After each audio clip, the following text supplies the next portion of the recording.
students, physics class 12 में second chapter electric flux and Gauss theorem, that is very important chapter, and mathematical chapter. In video number 1 we read about electric flux, area vector, plane angle and solid angle. First, the chapter will start from area vector. What is area vector?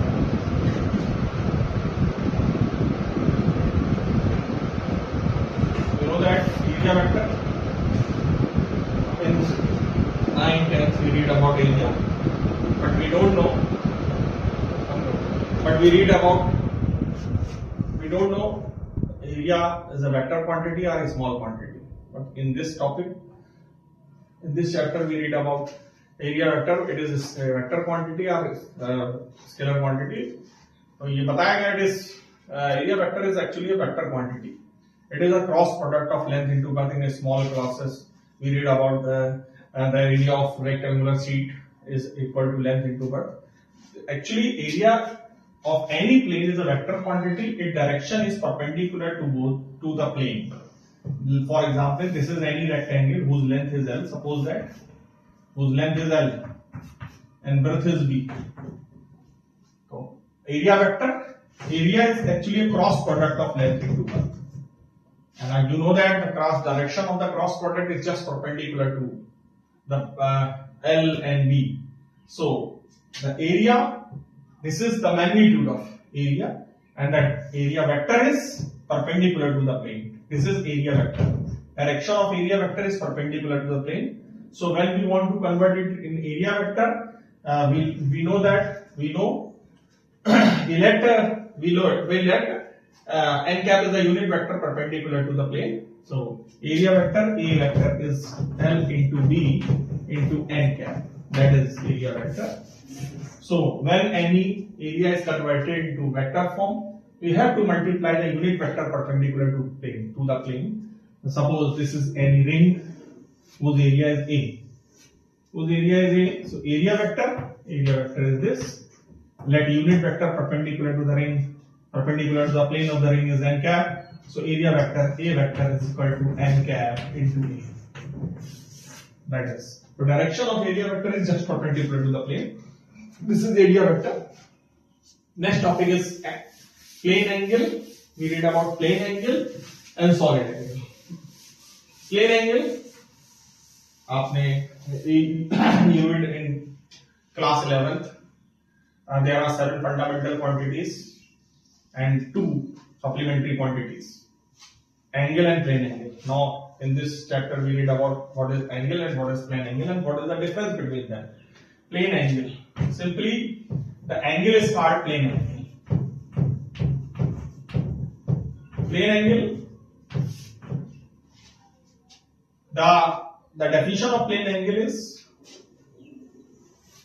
suppose this is any circle, the angle make any arc of the circle at the center of the circle is called plane angle. This is plane angle. Suppose AB be the arc of this circle whose length is L, suppose that, and it make angle theta and its radius is R. So the angle is equal to, the formula is angle is equal to arc upon radius. Arc upon radius, that is, and its unit is radian. Its unit is radian. That is plane angle. Okay? Plane angle, when any length make angle at any point, that is called plane angle. That is called plane angle. When any length make angle at any point is called plane angle. When any length make angle at any point, that is called plane angle. And its unit is radian. And now solid angle. When the definition of 1 radian is, you can also give the definition of 1 radian. 1 radian is the angle subtended by any arc at the center of the circle. Any arc of the circle at the center of the circle whose length is equal to the radius of the circle, that is called 1 radian. Now solid angle. Solid angle. What is solid angle? Solid angle is when any area make angle at any point, that is called solid angle. When any area make angle at any point, that is called solid angle. Suppose the definition is given on the basis of the sphere. Suppose this is any sphere whose radius is r and area of the surface is a. Center is O.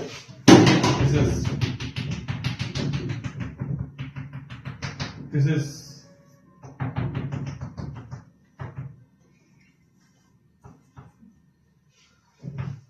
when we take a small area on the surface. Suppose this is an area whose area is delta A. It makes angle at the center of the circle. That is called solid angle. That is solid angle. When we take any area, there is no its initial point, there is no end point. So when we want to angle at any point of the area, we have to join this line, this line, this line, and this line. So any cone is formed. And on joining the line of the cone, when ring is formed, that is a solid angle. This is solid angle. This is solid angle. It is denoted by omega. Since the area is small, that is why it is denoted by delta omega. So delta omega is equal to delta A upon R square. That is solid angle. Its unit is steradian. Its unit is steradian. And you can also get the definition of one steradian. One steradian is a solid angle subtended by any area of the sphere at the center of the sphere whose magnitude is equal to the square of the area. That is called one steradian. And when you want to find out the angle subtended by the whole area at the center, so you have to apply omega is equal to A upon R square. And the whole area of the sphere 4 pi R square. So omega is equal to 4 pi R square upon R square. R square cancel out. Omega is equal to 4 pi steradian. That is a solid angle subtended by the whole area at the center of the circle. That is solid angle. So when any area make angle at any point, that is called solid angle. When any length make angle at any point, that is called plane angle. In plane angle, you read about the plane angle in height and distance or geometry. And in solid angle, आपने देखा होगा जैसे कोई तरबूज लेने जाते हैं जब आप, तो तरबूज में जब आप उससे मांगते हैं तो वो फांक काटता है, चारों तरफ से काट के आपको दिखाता है कि लाल है. That is a solid angle. Okay, ये सॉलिड एंगल वहां पर बनता है जहां एरिया एंगल सब्सटेंड करता है. That is solid angle. के बाद now we read about electric flux. That is very important topic of this chapter, electric flux.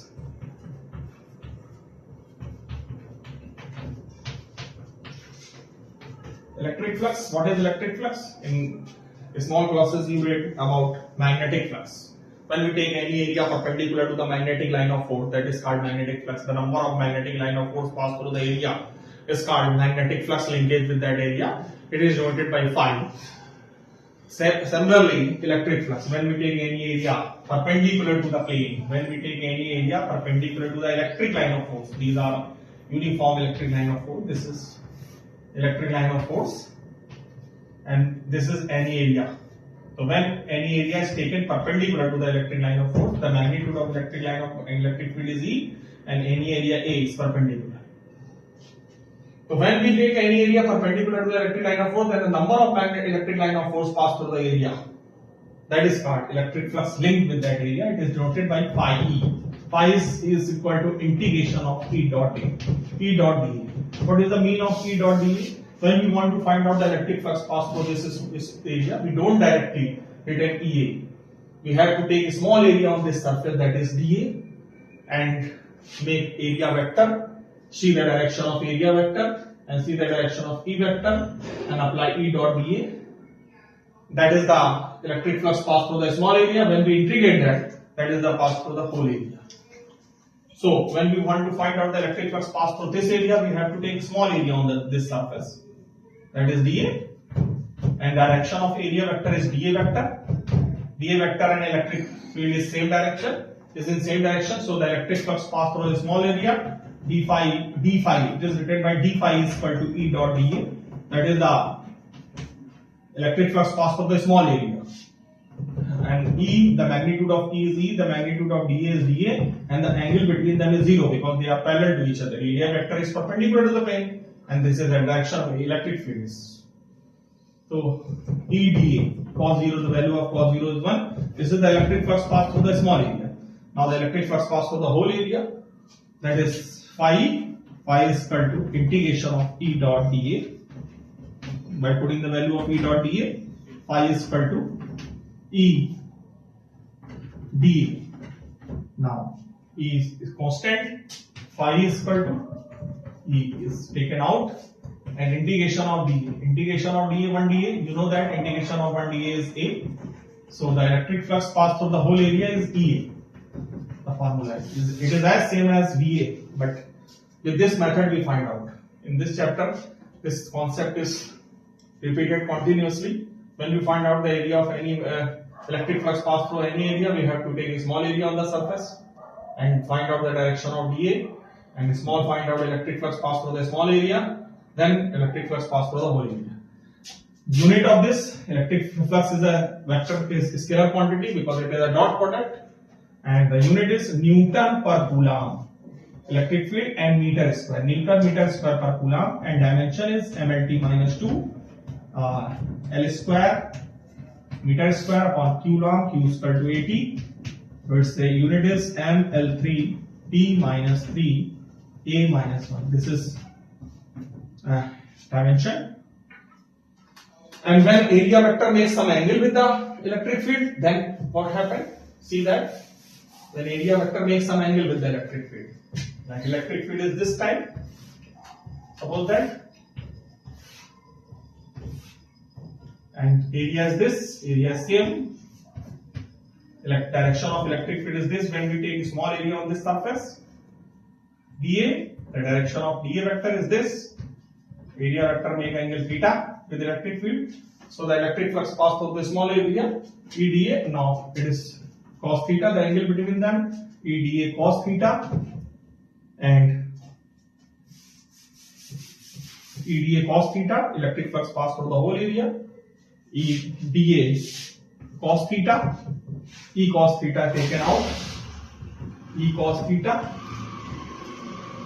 EA cos theta, EA cos theta. This is the electric flux.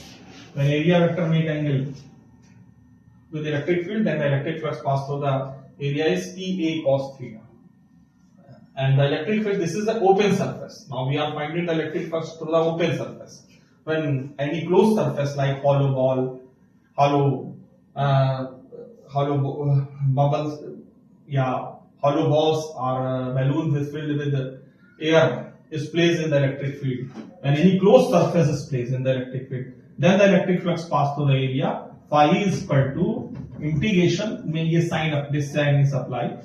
It means you are finding the electric flux pass through the closed surface. The Gauss theorem is given, is related to the closed electric flux pass through the closed surface, ED. Okay.